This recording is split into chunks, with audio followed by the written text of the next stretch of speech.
Ընդհանրապես, երբ որ պատմությունը ֆետիշացնում են, երբ որ պատմության ընթացքում սխալները փորձում են ամեն կերպ դրական եւ հերոսական ներկայացվեն,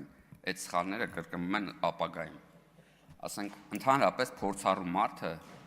երբ որ մեծ փորձ է ունենում ու ուզում է ինչ որ բան փոխանցի հաջորդ սերունդին, ոչ թե խոսում է իր հերոսություններից, այլ խոսում է իր սխալներից։ 130 տարվա կուսակցություն եք, ունեցել եք ճակատագրական սխալներ ու ճակատագրական կորուստներ։ Ես կարծում եի, որ դուք այստեղ այս ամբիոնը կարող եք օգտագործել, որ ձեր 130 տարվա սխալները ամեն օր հերթով, սենց փոխանցեիք ժողովրդին ու ասեիք ժողովուրդ, այս սխալը պետք է չարվի։ Այս պետք է չարվի, որ մենք օրինակ չդառնանք կոմունիստական Հայաստան, այս պետք է չարվի, որ սենց չլինի։ Դու մինչև մեր օրեր, այս պետք է չարվի, որ Գյումրիում կոմունիզմը չհաղթի։ Եվ այլն, բայց փաստորեն ամեն անգամ մանավանդ պարոն Գեգամ Մանուկյանը այստեղից գալիս ու փորձում է հերոսացնել 130 տարին։ Չի կարա 130 տարին կատարյալ հերոսական տարիներ լինեն։ Ընդհանրապես չի կարա։ Ու հա, պարոն Գեգամ Մանուկյանը ճիշտ է ասում, այո, դուշման վարդանները ու մի քիչ sense կրոնական բան մանիպուլյացիան, նաև հեթանոս գագոները հաղթեցին ռազմական առումով պատերազմը, հա, 80-ականների վերջին 90-ականների սկիզբ կարելի ասել։ Բայց ինչ արեցիք դիվանագետներով դուք։ Դուք դիվանագետներով ձեր առաջնորդի հետ միասին անընդհատ Հայաստանը մաս-մաս վարձ էիք տալի, որպեսզի այնտեղ ռազմական այդ այսինքն իրավիճակի տնօրինումը մնա Հայաստանի ձեռքերում։ Ընդամենը վերահսկողությունը պահպանելու համար Հայաստանը մաս-մաս, գույք պարտքի դիմաց, հեծ, մյուս,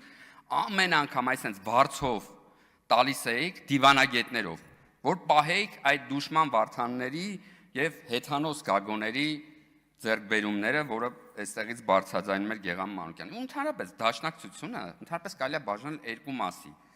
Կան ազատագրական շարժման նվիրյալներ, որոնց երթվել իմիջիայլոց զենքի վրա շատ նորմալ է, որոնք իրանց կյանքը դնում են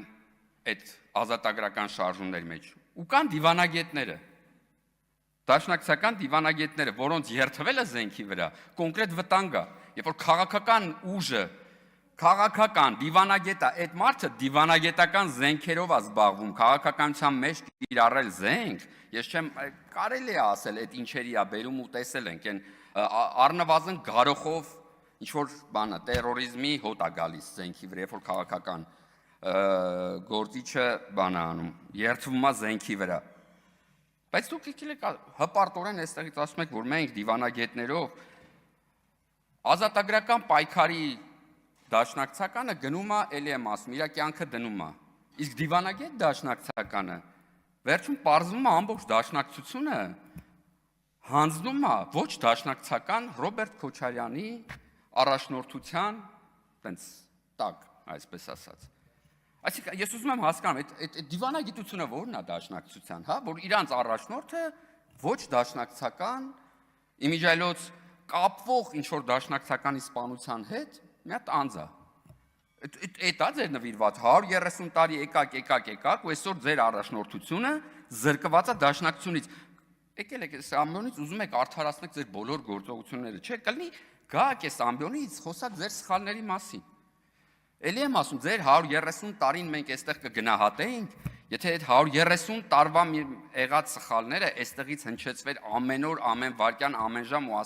ասվեր մի արեք։ Եթե այդ 130 տարվա սխալները չկրկնվեին պարբերաբար, բայց պարբերաբար կրկնվում, ասում եմ, դուք սկսեցիք հակա բոլշևիկյան շարժումից, ավարտեցիք Գյումրիում բոլշևիզմով։ Էսա 130 տարվա ամբողջ պատմությունը։ Եկել մյուս ընդդիմադիր մեր գործընկերը խոսում է բանից, այլակարծությունից, տենց հեսա այլակարծությունը քրեականացնելու եք։ Ախր այլակարծության դեմ ձեր տենց ագրեսիան Տեր Արամի հանդեպ նախ տեսնվեց։ Միջայլոց Տեր Արամին ես շատ իմ համար առանձնացել է նրանով, որ երևի թե այս ամբողջ հանրային այս բանը հոգևորականների այս դիսկուրսում տեսել եմ մարդ, որը փորձում է մեկնաբանել Աստվածաշունչը, իր գործողությունները մեկնաբանել Աստվածաշնչով, հիմնավորել Աստվածաշնչով։ Ու նույնիսկ sense ես եմ ուզում լսեմ ու հասկանամ վերջը, այս ոնց է մեկնաբանվում, ինչ կա անդե, Մյուսներին լսում ես sense մի անգամ մի հատ Աստվածաշնչից մեջ վերում չի եղել, բացի 7 սերունդով նզովելուց։ Ոնց որ նզովում էր Տեր ասողի քահանան։ Մյուս այլակարության մասին։ Ձեր 004 այդ շրջաբերականի ուղիղ շրջանառու երկրում, չեմ ուզում ավելի մանրամասնեմ, ուղիղ շրջանառու ասեցի, դու շահառու, ուղիղ շահառու երկրում վերջերս ձերբակալեցին երկելու համար 18-ամյա աղջնակի, սենց շղթաներով տարան։ Ձերբակալում են մուլտֆիլմեր նկարելու համար փախան։ Ու այդ շահառու երկրից ձեր համար այստեղ մի հատ մեծ օգնություն էր եկել։ Տենց դաշնակցության նոր ձևն է, տոլի իրանց ձևն է, ու դուք էլ էլի մի անգամից միավորվել եք, ախր 130 տարվա կուսակցությունը, հենց մի հատ քաղաքական շարժում, հենց մի հատ նոր գաղափարական բան, տենց նոր գաղափար քաղաքականության մեջ տեսնի, եթե մի անգամից կողքը հայտնվի որպես սատելիտ, բայց դա հարգանք է սեփական 130 տարիների նկատմամբ։ Հետո էլ եկել եք այստեղից էլի այլակարծությունից եք խոսում։ Մեկ էլ չեմ կարա չբարձրաձայնեմ, որովհետև ճիշտ ասենց անձնական խոսվեց, այտենց դեպքեր շատ ալում անթացուս եմ մնում, բայց երեկվա դեպքի մասին չեմ կարա չխոսեմ։ Այդ երեսպաշտության level God-ը, որ անընդհատ լնում է, էլի ասենց նեղ խոսակցություններում։ Լիլիթ Գալստյանի հետ երեք խոսում ենք ու ես այտենց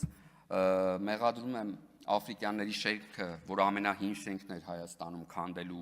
քանդելու համար, որը տեղի է ունեցել Սերժ Սարգսյանի օրոք, ու որպեսզի այդ